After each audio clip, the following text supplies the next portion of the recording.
Hello बच्चों, चलिए प्रश्न को पढ़ते हैं। एक ध्वनि स्रोत तथा श्रोता एक दूसरे के सापेक्ष स्थिर हैं।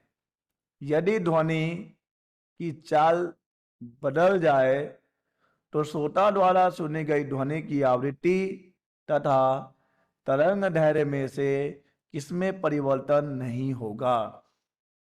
तो चलिए बच्चों, सबसे पहले तो हम मूल अवधारणा जिस पर कि बच्चों यह प्रश्न आधारित है। तो बच्चों यह प्रश्न आधारित है डॉपलर प्रभाव पर। ठीक है बच्चों, यह प्रश्न आधारित है डॉपलर प्रभाव। बच्चों डॉपलर प्रभाव ध्वनि तरंगों में भी होता है और डॉपलर प्रभाव प्रकाश तरंगों में भी होता है। यहां पर बच्चों हम बात करेंगे ध्वनि में डॉपलर प्रभाव की। ध्वनि में डॉपलर प्रभाव, तो चलिए बच्चों पहले तो हम समझ लें कि क्या है डॉपलर प्रभाव। बच्चों जब कभी ध्वनि स्रोत, यह है हमारा ध्वनि स्रोत, जब कभी ध्वनि स्रोत और प्रेक्षक जो कि यहां पर श्रोता होता है, इनके बीच आपेक्षिक गति होती है। आपेक्षिक गति, ध्यान दीजिए, आपेक्षिक गति का होना अनिवार्य है। जब कभी ध्वनि स्रोत और प्रेक्षक के बीच आपेक्षिक गति होती है तब हमारे श्रोता को ध्वनि स्रोत की आवृत्ति में परिवर्तन प्रतीत होता है बच्चों। और इसी आभासी परिवर्तन को, क्योंकि आभासी है ऐसा हमारे श्रोता को प्रतीत होता है, तो बच्चों इसी आभासी परिवर्तन को कहा जाता है डॉपलर प्रभाव। मान लीजिए कि बच्चों ध्वनि स्रोत से n आवृत्ति की तरंगें उत्पन्न हो रही हैं और आपेक्षिक गति के कारण हमारे श्रोता को जो आवृत्ति प्रतीत हो रही है, यानी जो आभास हो रहा है, वो n डैश है। तो बच्चों यहां पर n डैश यानी आभासी आवृत्ति और वास्तविक आवृत्ति का जो अनुपात होता है बच्चों, इसके लिए हम सूत्र जानते हैं। यह होता है श्रोता के सापेक्ष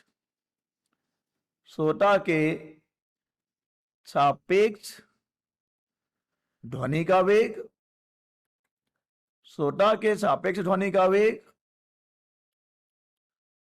बटे बच्चों भाग देना होता है इसमें किसको, चलिए हम इसमें भाग देंगे। इसमें बच्चों हम किसका भाग देंगे, इसमें हम भाग देंगे स्रोत के सापेक्ष ध्वनि का वेग। स्रोत के सापेक्ष ध्वनि का वेग, ठीक है बच्चों।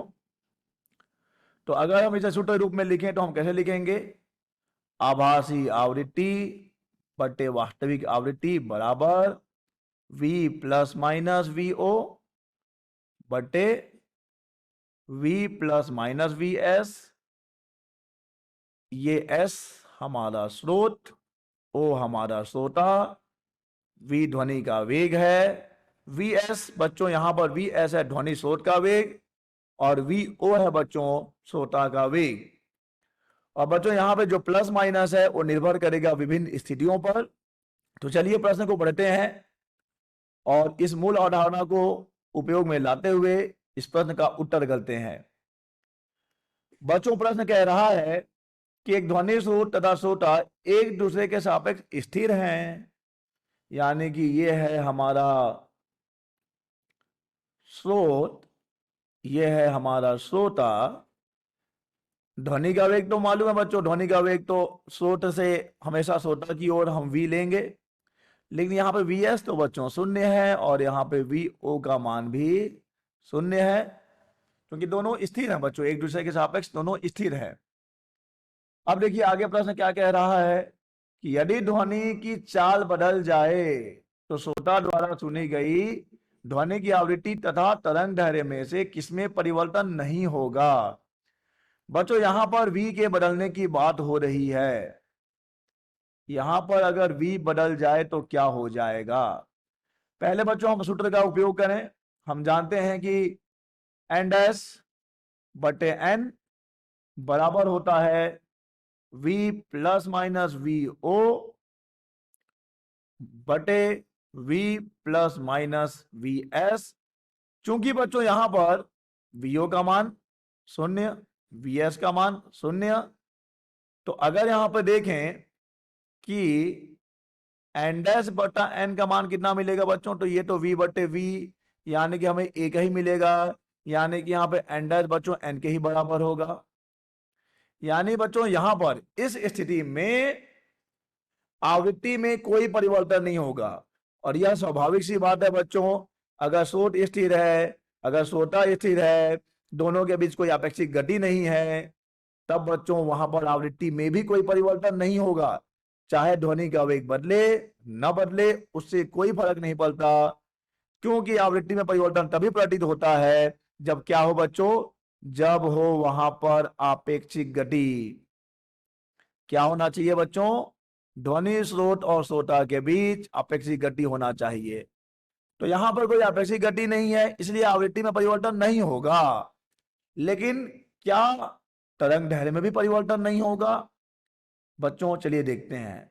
हम जानते हैं कि न्यू बराबर होता है v बटे लैम्डा, जहां पर कि न्यू आवृत्ति है, यहां पर हमने आवृत्ति को n लिया है। इस हिसाब से अगर इस सूत्र से चलें बच्चों, तो हमें लैम्डा तरंग दैर्ध्य बराबर मिल जाएगा v बटे n, जहां पर n आवृत्ति है। ठीक है बच्चों, यहां पर n में तो कोई परिवर्तन नहीं हो रहा, लेकिन v तो बदल रहा है ना बच्चों, ध्वनि के वेग में बदलाव हो रहा है। अब चूंकि लैम्डा जो है वो v पर निर्भर कर रहा है, तो अगर बच्चों v बदलेगा, अगर v बदलेगा बच्चों, तो याद रखिए लैम्डा भी बदलेगा, लैम्डा भी बदलेगा। ठीक है बच्चों, अतः अब हमें इस प्रश्न का उत्तर मिल गया है कि यदि ध्वनि की चाल बदल जाए तो श्रोता द्वारा सुनी गई ध्वनि की आवृत्ति में तो कोई परिवर्तन नहीं होगा, परंतु तरंग दैर्ध्य में परिवर्तन होगा। ध्वनि के वेग के बदलने से तरंग दैर्ध्य में परिवर्तन होगा। आशा करते हैं बच्चों आपको समझ आया होगा। धन्यवाद।